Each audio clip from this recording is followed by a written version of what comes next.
Murder in the Rain, where each week Emily Rowney, Alicia Holland, and Josh McCullough tell true crime stories of the Pacific Northwest. Murder in the Rain contains graphic content. Listener discretion is advised.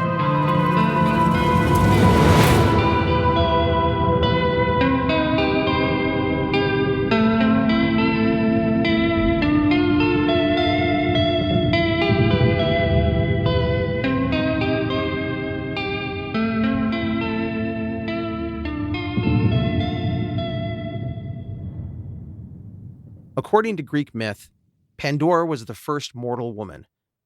Endowed by the gods with traits like cleverness, curiosity, charm, and beauty, her name in fact means a gift to all, or all gifted.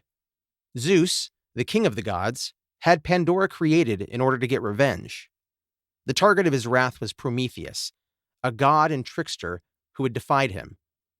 Prometheus created men in the image of the gods, which Zeus was not cool with, as that was a Zeus job.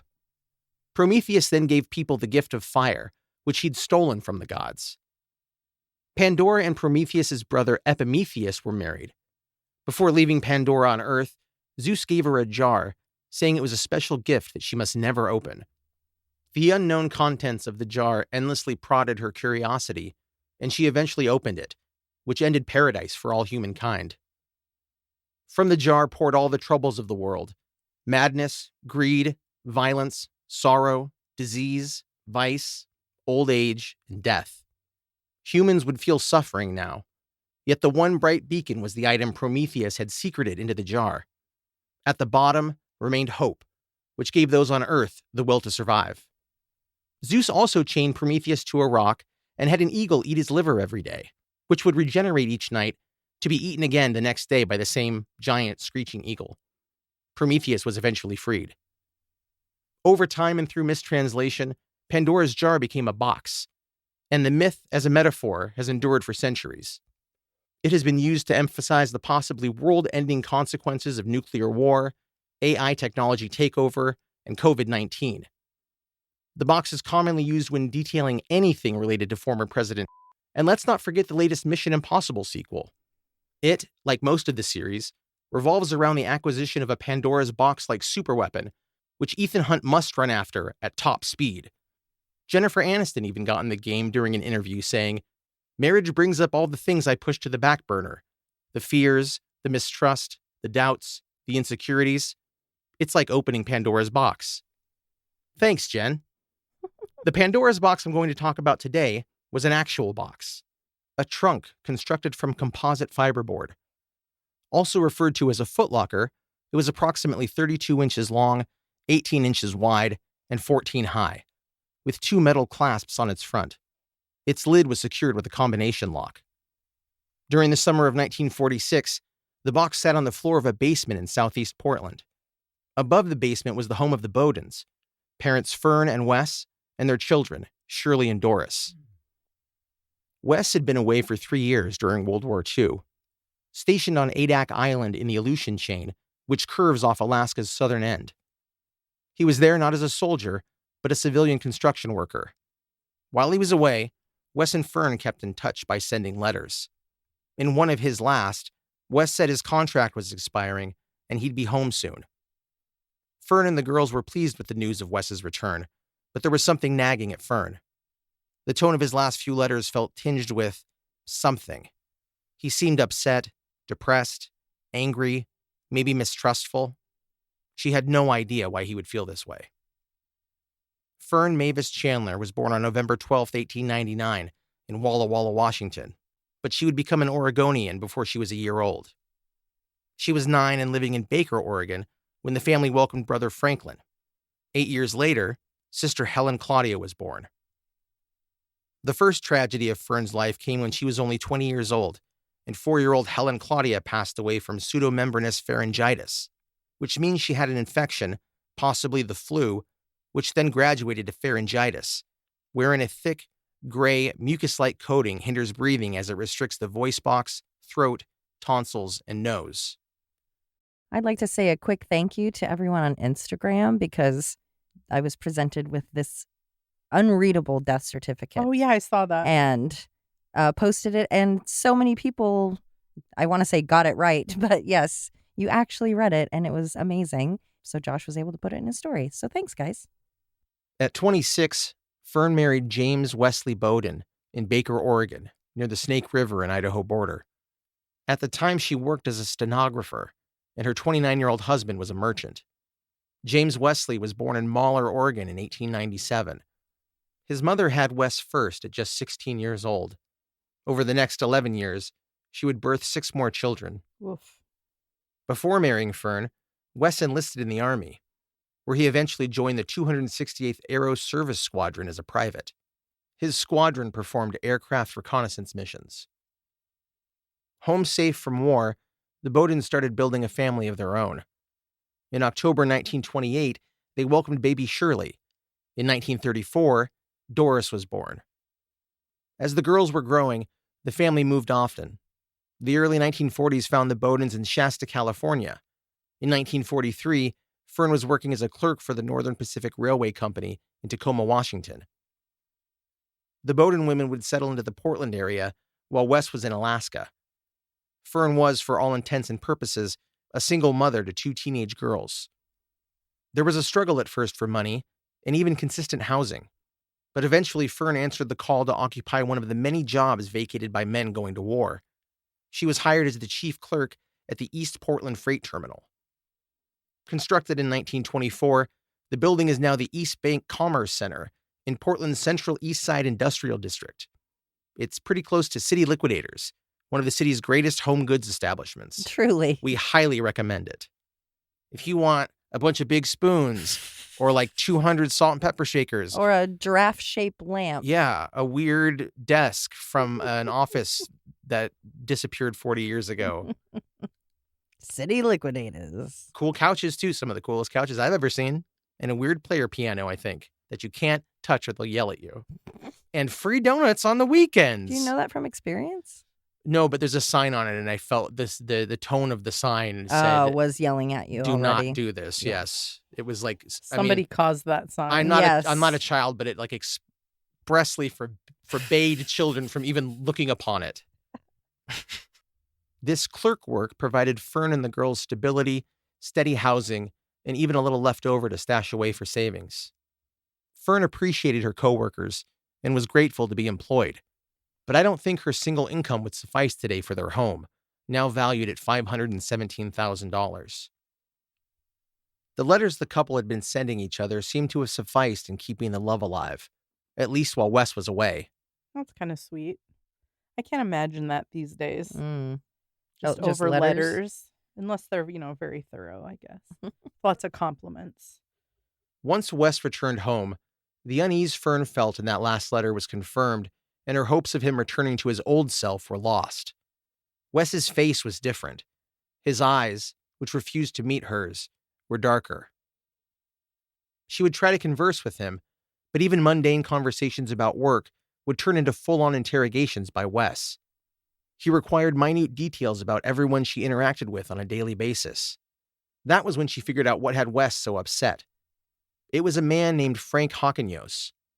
Her work husband had become the target of her husband's newfound jealousy. When Wes asked about the relationship with Frank, Fern said, "Wes, don't be a fool. I've told you a dozen times. There's nothing at all between Frank and me. We're friends, yes, but there's never been anything more between us." Wes decided to hear the opposite. He heard that Frank, the single man who was Wes's age, had become quite friendly with his wife. After hitting it off at work, Frank and Fern would not only have lunch at work together, but sometimes on Saturdays. The wartime rationing of gas led to a work carpool, which Fern and Frank shared daily. They had also been to each other's homes.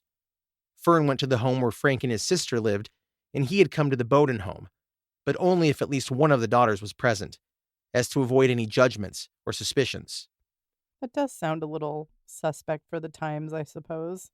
It does a little. Yeah, for back then. Yeah. What will the neighbors think? Mm-hmm.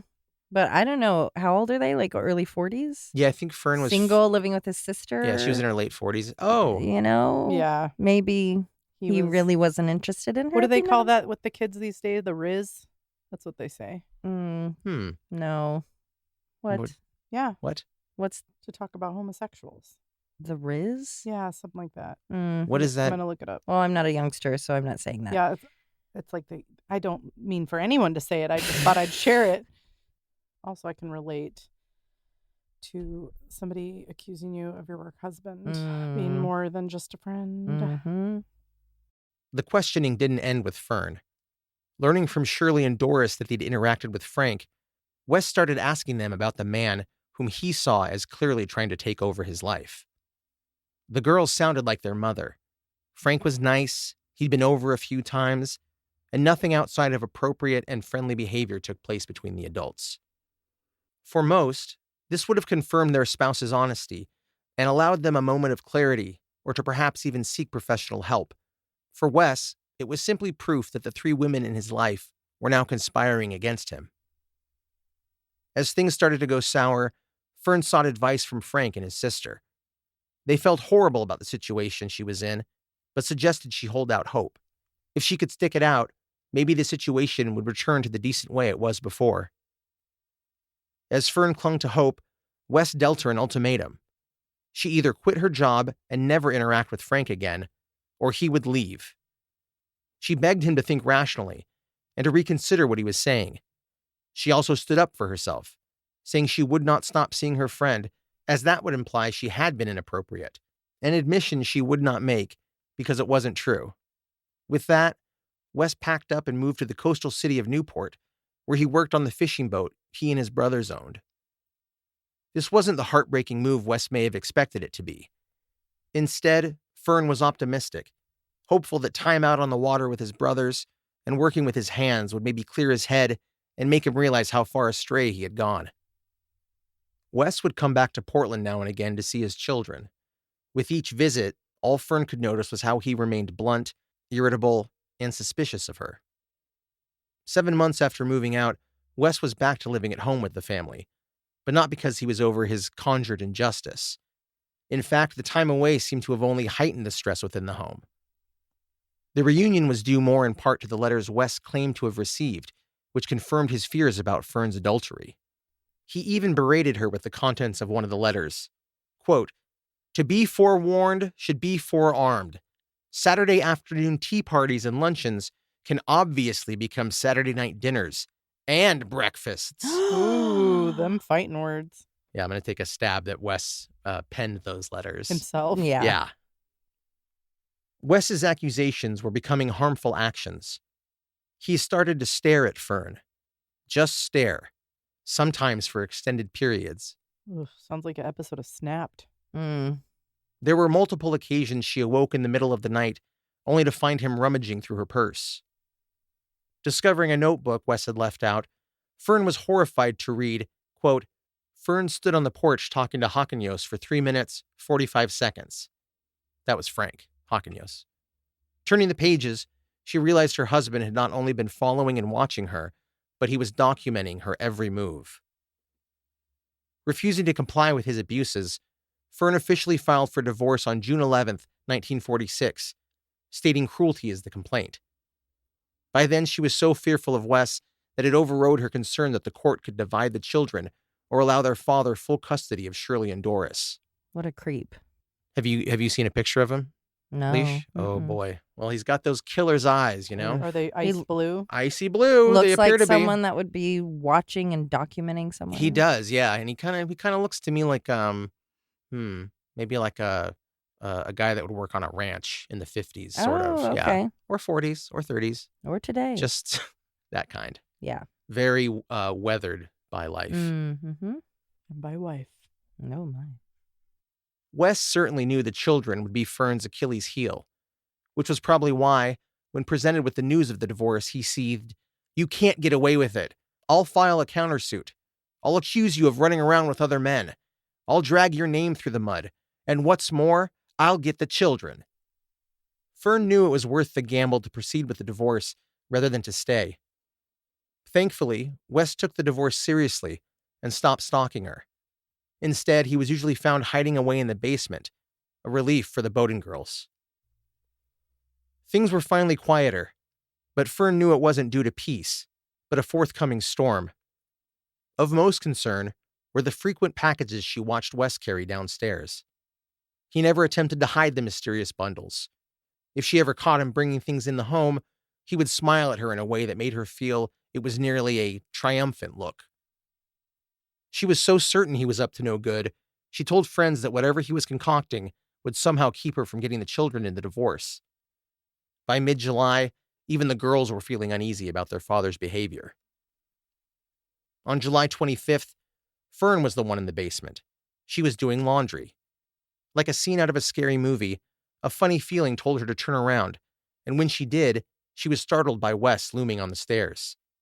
He was back to his staring habit. He continued to stare down at her until she was done with the laundry.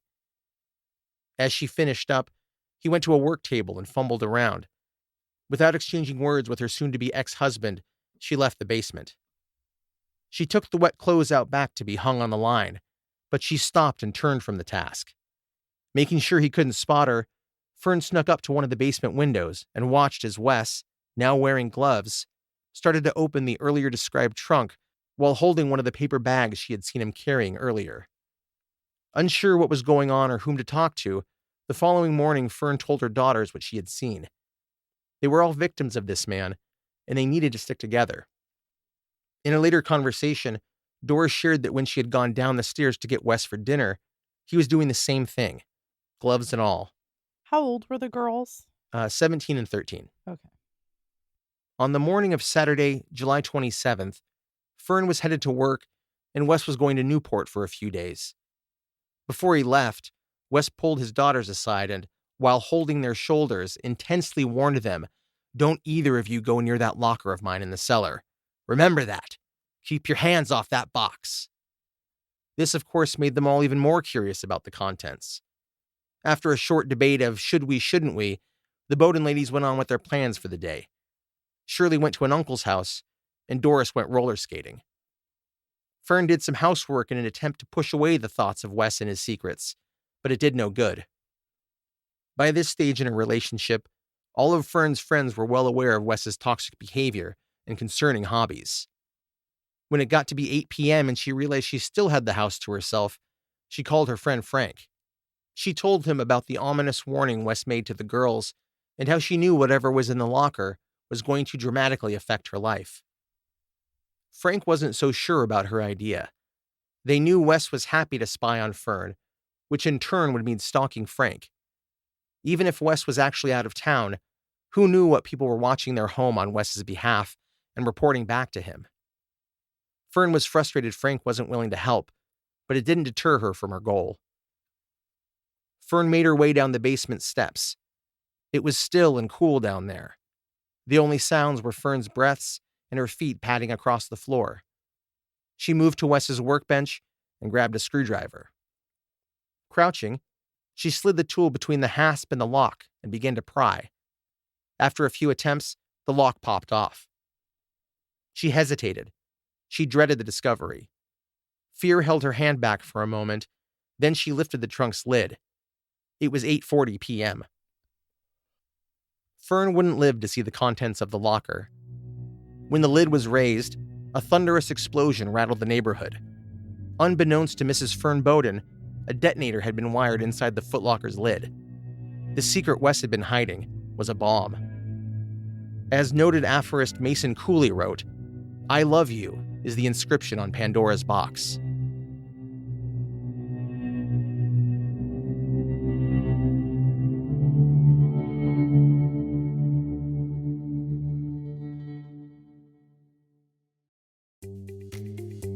Summer is in full swing, and you know what that means. A break from school, trips to the lake, camping, and fun-friendly gatherings like backyard barbecues. The last thing we want to do is miss out on the fun with trips back and forth to the store. That's why we love HelloFresh. HelloFresh delivers pre-proportioned ingredients right to our doorsteps so we can skip the trips to the grocery store. They make cooking quick, easy, fun, and affordable. And now you can take a bite out of summer with their chef-crafted seasonal recipes for their new Fresh and Fit summer menu. Make your home the hangout place this summer with crowd-pleasing eats, from a backyard bratwurst bar to tangy key lime pie. HelloFresh Market makes summer entertaining a cinch. Go to hellofresh.com/rain50 and use code RAIN50 for 50% off plus free shipping.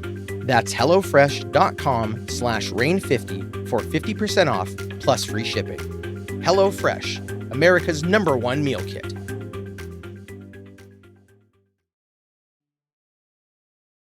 It was the Bowdens' terrified neighbors who called police to report the blast and concussion that shook their street. Detective Captain Eugene Ferguson and Detective Sergeant Myron Warren were the first to arrive. Plumes of smoke poured from the windows. The damage was devastating, and Ferguson documented everything he saw. The floor above the basement had been raised an inch. Every window was blown out. All the furniture was overturned. Drawers were ripped out of cabinetry. Broken china covered the floors and shelves. Investigators were at a loss as to where they would even begin. Amazingly, though the lid was blown off with the blast, the rest of the trunk remained mostly intact. Along with its use for bomb storage, the footlocker had been used as intended, as there was old clothing and packages of pipe tobacco still tucked inside. As for Fern, the positive in this case is that she didn't feel anything and was gone before she even knew what was happening. The young mother, who in some articles was described as comely, was quite literally blown apart. Detective Bard Purcell reported body parts strewn throughout the blast area. Pieces of electrical wires were blasted into the basement walls and ceiling. Reports read, "The explosion blew Mrs. Bowden's body to bits, shattered the furnace, dislodged radiators and wrecked household effects. Crime laboratory experts found bits of human flesh throughout the basement." Why is divorce never the easier option? Why are people crazy and assume you're cheating? Yeah. It's like once you believe it, you cannot see the truth. Yeah, and it's weird because, like, if they left off, it sounds like, on a good note and having the letters, and then suddenly to have it, so it's like, makes you wonder what he was doing, first off. I think he let his paranoia get him. And Well, we've yeah, seen being up this in people. Alaska, and I bet other guys are there, and they're saying, like, oh, I caught my old lady, or I this, that, or the other. Yeah. Just weird how people can change. Yeah, I wondered when I was reading all these articles for it if the reason they don't talk about that at all in regards to the case and like motive and things like that is because that's not the narrative that the probably white, probably male writers at the newspaper were definitely pushing, right? Oh, for them, they don't- it's yeah. this whore got what she had coming. Well, not so much in this case. This is one where they were like actually pretty Oh, that's respectful. I don't know why, but you just mean as far as like, but we get why he did it. Like yeah, that they kind didn't. of thing? Yeah. I mean, they were just okay. respectful to her. There was no. I can't remember one thing I read where they were really blaming her at all. Or trying to. It's interesting to me how many women will give men a second chance when they do cheat. Mm-hmm. But I feel like in situations where a man's accused a woman of cheating and she hasn't, like they cannot let it go. Yeah. Like they cannot fathom that their instinct is wrong or that they're misinterpreting the situation, and it can spiral into these situations where someone's dead. If my years of watching Maury before I knew better taught me anything, it's that if the guy won't shut up about it, he's probably the one doing it.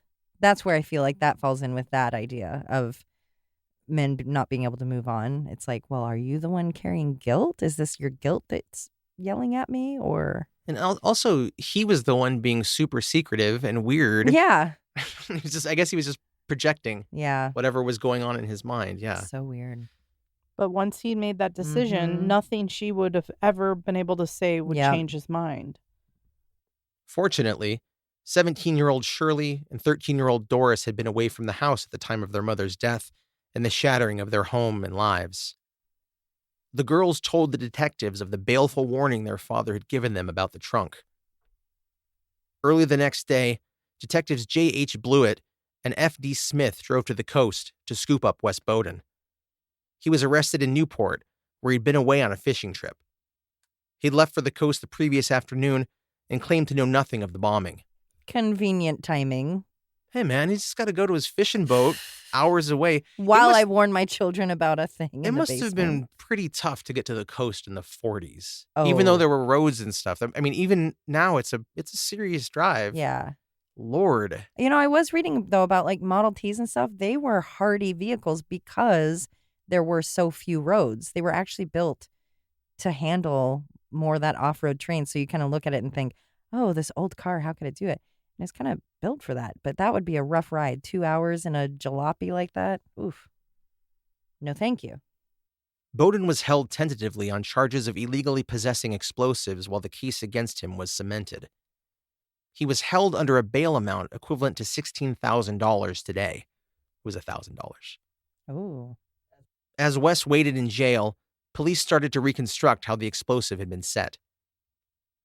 The day after the divorce papers were filed, Wes went out and acquired 6 sticks of dynamite and the caps needed to detonate them. Another of the mystery packages Fern spotted him with was batteries, which he had an electrician friend solder wires to. After being presented with such damning evidence and exhausted from the many hours of questioning, Wes finally caved and admitted not to killing his wife, but to having the explosives. I just had him and I had him wired, but I wasn't but she's snooping intending around. to use it. He had certainly never intended for his wife to die. In fact, he had built the bomb specifically for Frank Hawkinios, Oh. the work husband of Fern's. Great defense. But Hey, guys. now it sounds like he wasn't lying about That's- that. Though. I didn't want to kill her, so. But, oh, well, it's over. That's basically the vibe I'm getting from Freebie, him. right? Okay. I mean, do I get no credit for not killing Frank? Hello? To detectives, Bowden said, "My wife filed suit for divorce. There was no motive after that. I didn't know what to do with the suitcase. I was afraid of it, and it just sat there." So his argument is basically he had it to use it against Frank and then just left it. And then once the divorce was happening, there was she was nothing he filing could divorce. do. And so he wasn't intending to use it after that. Yeah.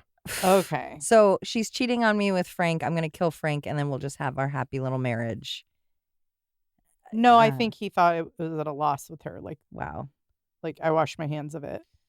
But okay, I'm following now. It's funny, Wow. his reasoning that his motive went away when the worst thing Yeah. possible Yeah. for him was happening. Like, yeah. well, if she's cheating and I'm still married, I'm going to kill him. But if we're divorced, oh well, water under the bridge. Yeah. I what? like to have my options. I mean, he is not in his right mind. We obviously know Clearly. this. Yeah.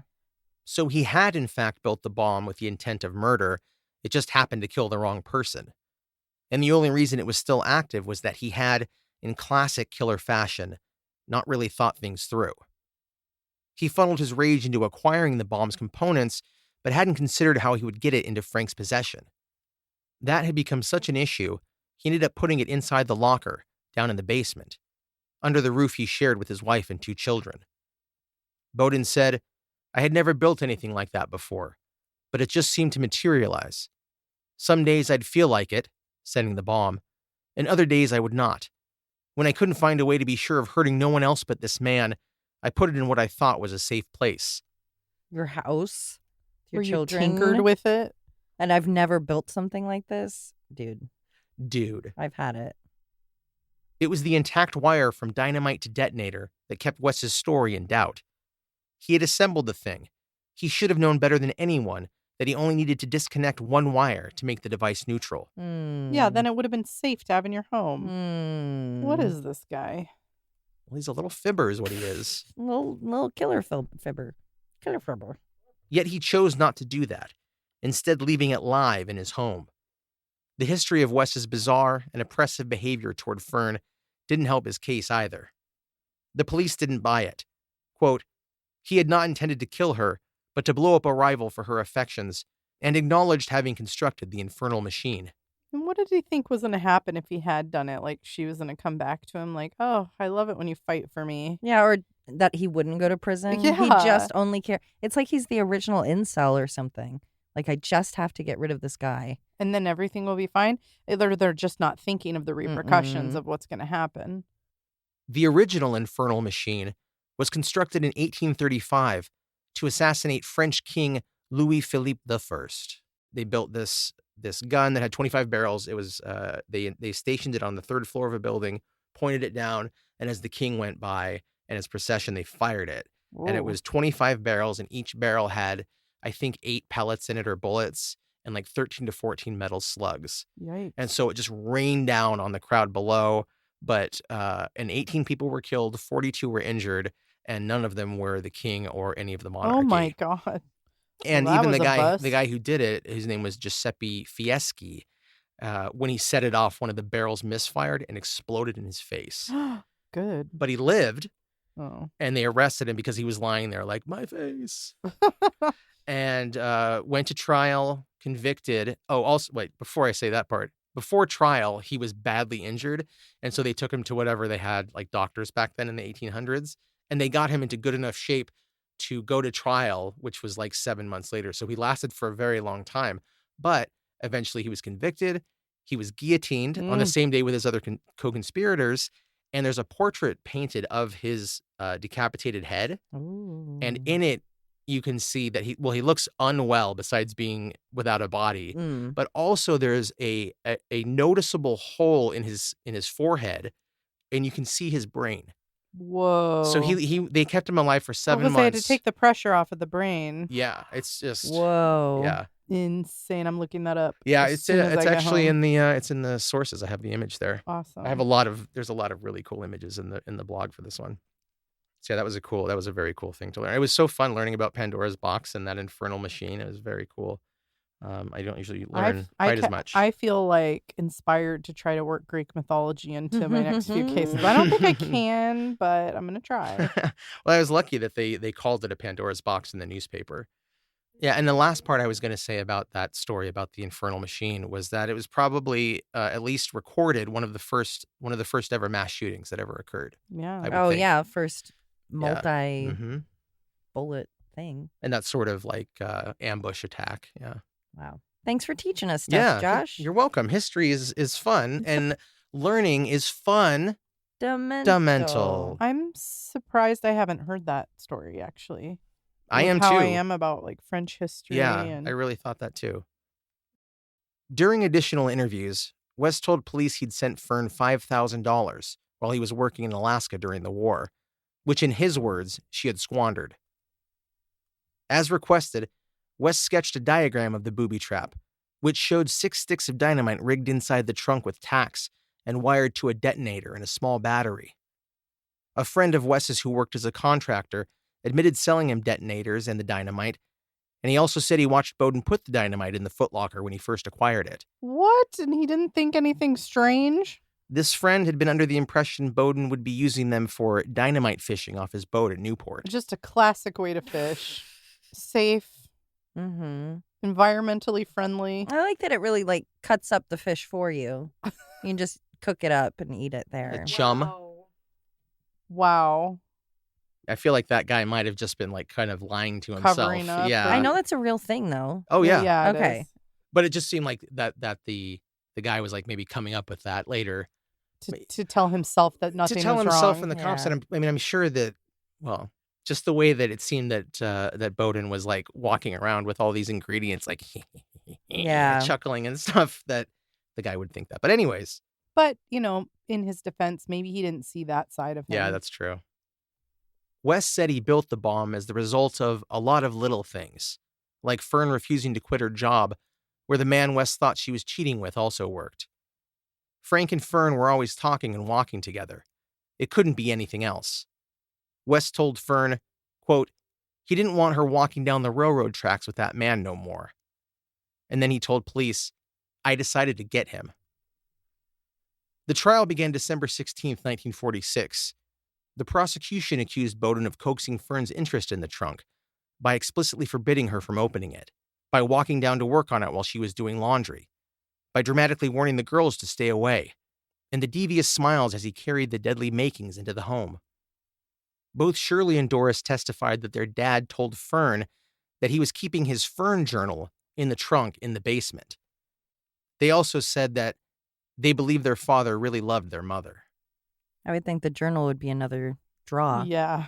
Be like, oh, that thing? Yeah, I keep it in that locker.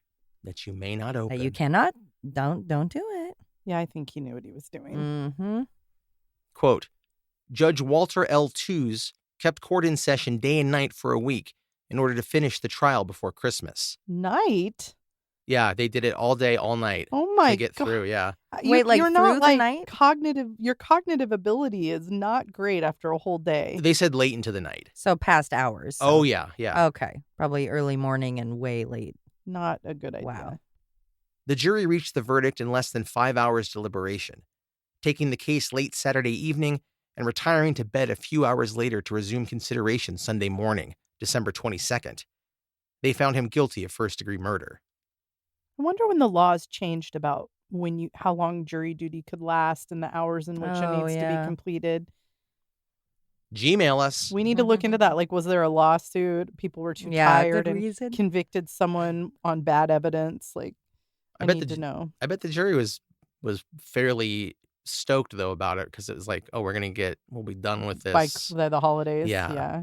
Which That does kind of seem like they're sidelining justice or Yeah, the they're like, legal the system to holidays be like, are on Wednesday. Well, it would be Santa's nice. You coming. get out of work for jury duty and Oh, then you're yeah. done by holidays. Extra Ugh. long break. and you're like, we did a great job. Ideal.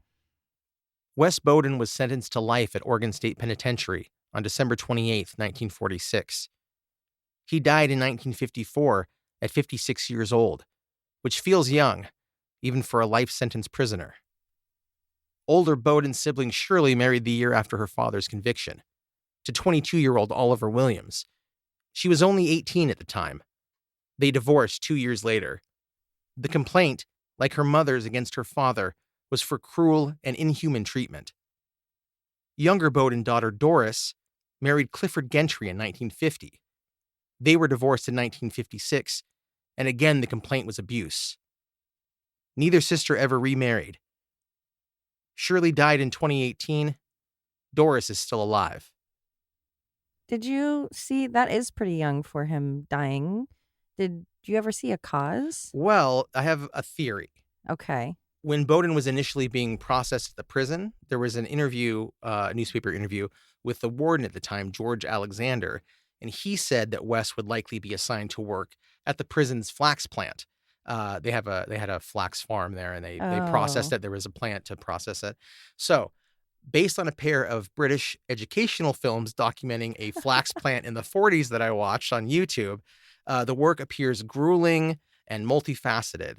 And there's no sight of protective gear on or near anybody, I not even imagine- gloves. Well, I imagine lungs are the problem there. Yeah. Oh. And then pair that with the likelihood that he smoked, because most Certainly. fishermen Everyone do. did. It was the 40s. Yeah. Everyone did. So it probably, and it could have been a heart attack from that. Like, Whoa. honestly. Oh, so just like inhaling the ground up stuff. Yeah, there's a condition called byssinosis or brown lung disease. Basically, anyone living or working in the textile industry back then, or even today in other countries Yeah. where they don't have the safety Yeah, they don't wear precautions. masks or anything. Yeah, it can. So basically, the particulates get in, and then can cause asthma-like symptoms, and sort of, honestly, like kind of like the Fern's baby sister that passed Oh, away. All the uh-huh. mucus and that's sort of like blocking the airways, Wow. and it's something that you Karma. can that can be cured by like taking yourself away from the textile industry. Which, if he was assigned there, he did not have a choice, Right. and he was there for just a few years, and I imagine that probably contributed to Wow. his Yeah. death. Or if it's that dangerous, he could have fallen in on something or machinery or whatever. And a second part of this, the theory that I have, there's a couple of articles that mention that inside the trunk, the footlocker where the bomb itself was actually inside a small fiber suitcase, like an old-fashioned like traveler suitcase with all the so stamps on them. inhaled that too. So I think, yeah, those fibers were most likely, at least partially, that stuff was constructed out of flax. So Oh. that's what blew up in Fern's face, and then over time they may have crawled into his lungs and killed him. Wow. So Well, little I irony. hope so. Yeah, I do too. Maybe a poetic slow justice. slow and painful death, maybe. I'm sure it wasn't great in prison back then, Oof. because it isn't now. Can Yeah. only imagine it was worse.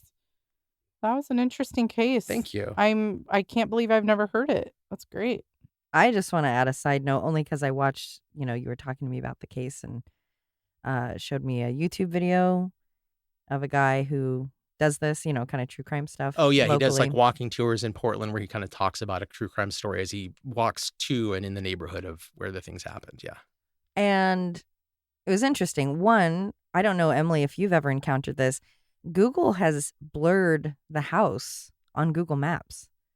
So even if you have the address and you go onto Yamhill and you look it up, that's interesting. it's all blurred out, which is fascinating. I wonder if that is a county thing because I haven't seen that I don't before. know. Because you can, the address exists, newspapers and stuff. Yeah, you can find it, yeah. Yeah, I'm going to need it for the website. And also that gentleman, and I haven't listened to other shows I didn't know anything about this case.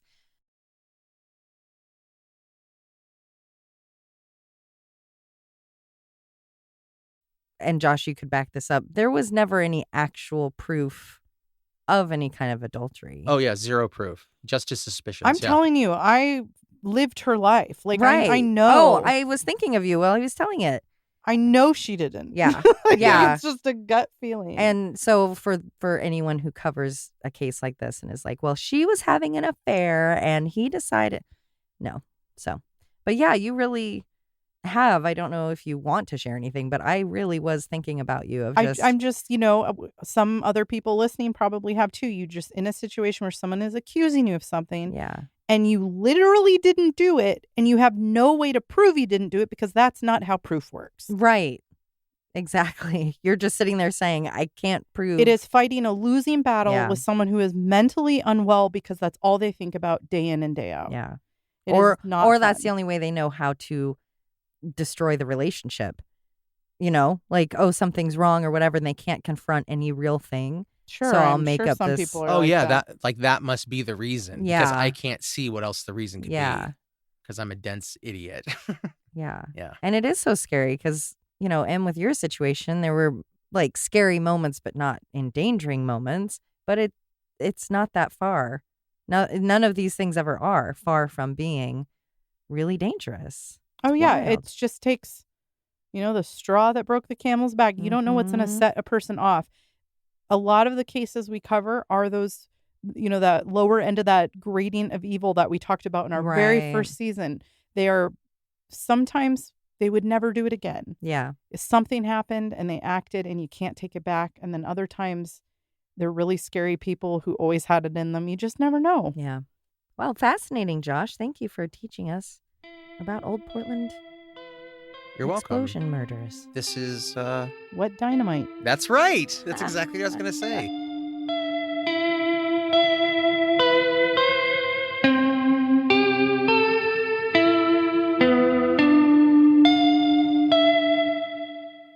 You little lazy noodle. Which Zeus was not cool with, as that was a juice job. Oh my. Jamba juice. Yum. Prometheus then gave people the Peepees. peepees. He gave them little peepees. The unknown contents of the jar. That's. You okay? Did you pass out? I'm good. I'm good. Oh, I'm good. Whoops. Jeez Louise, macaroni and cheese. I'm just going to unbutton my pants here. It. Mm-hmm. Wes. Oh my God, what's happening? Wes. Passed away from pseudomembranous pharyngitis. How did I do that? I know. I was just thinking that. I was literally just thinking, sure, he gets that perfectly. Jesus. That was incredible. That's how it works. Because you're finally in your groove. That's right. Scroll it. Oh, boy. The stroke. Did you say it first? Yeah, no, we were singing together. And then But did you say the stroke? No. Oh, cool. No, I did. That was all you.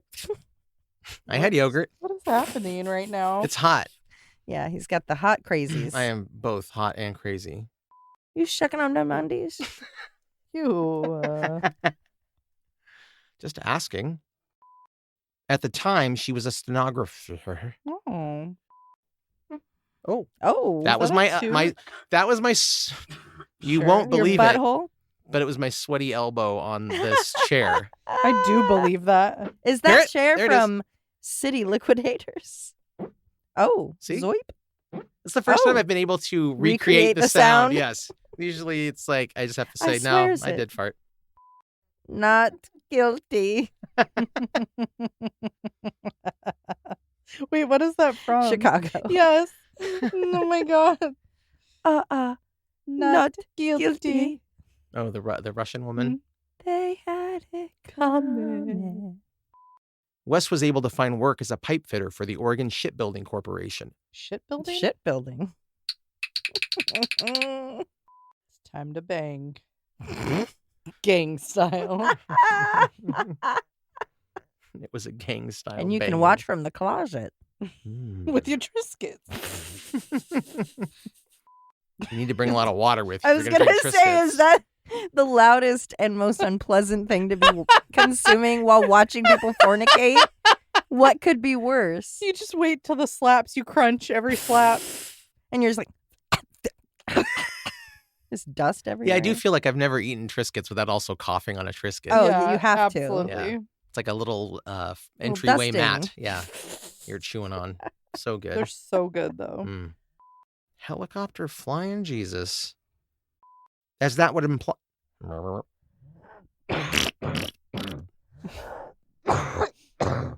You know the cadence of her cough? It's always 3. I guess I did know that. Yeah, I didn't know I knew it. Cadence of your cough. With that. It sounds like you're scared sometimes. I am. Your little voice. Your voice Sometimes simply the man lives quavers. in fear. Just kidding. That was an exaggeration. Simply an exaggeration. Oh, my Lord. Oh my Lord. Still, but we never binge. We binge. We don't. We did. All right. Okay. Said I'd watch it. What more do you want from me? You are poetic. It's Shit. just flowing out of me. Should I quit my job? and be Yes. a poet? Oh, slam it up. That's my opinion. I Mhm. don't understand poetry. Never have. Mm-mm. Man. And I'd say if your poem doesn't rhyme, I ain't got the time. Mhm. You got a boat boy? I think it was the 4th of July. She told him about the ominous warning Wes. Port City. I think that was my first kissy sound. Mm-hmm. On mic. First kiss ever. never made a kissy sound. Told you I was a late bloomer. Boy, I sure was. Still blooming. They knew Wes was... Hello? Sorry, I sniffed. I'm Hello? real sorry about that. Hello, are you laughing at me? No, I sniffed a booger. Mm. I sniffed a booger. Was it yours? And I liked Yeah, it. it's Okay. fine. Sniffing it back into place. It's not time to blow it. Bowden was held tentatively on charges of illegally possessing explosives while the supposedly goes into my tummy and my mouth. Dynamite rigged inside the trunk with plax plant. I'm sorry, Oh, at the prison's flax plant. I can't believe Anyways, I'm gonna eat this whole bag of M&Ms. I can. I do it every time I'm with a bag of M&Ms. Murder in the Rain is a Cascade Media production, written, hosted, and edited by Josh McCullough, Emily Rowney, and Alicia Holland. Feel free to email us at murderintherain@gmail.com or through our website, murderintherain.com. For as little as $1 a month, you can subscribe on Patreon to get exclusive access to ad-free and older episodes. For only $5, you can access Patreon-exclusive episodes and content. For more of us, be sure to follow on all the socials, listen to Josh and Alicia on their other show, Always Be My Sisters, and follow Emily on TikTok at @M_murderintherain. And suck my balls.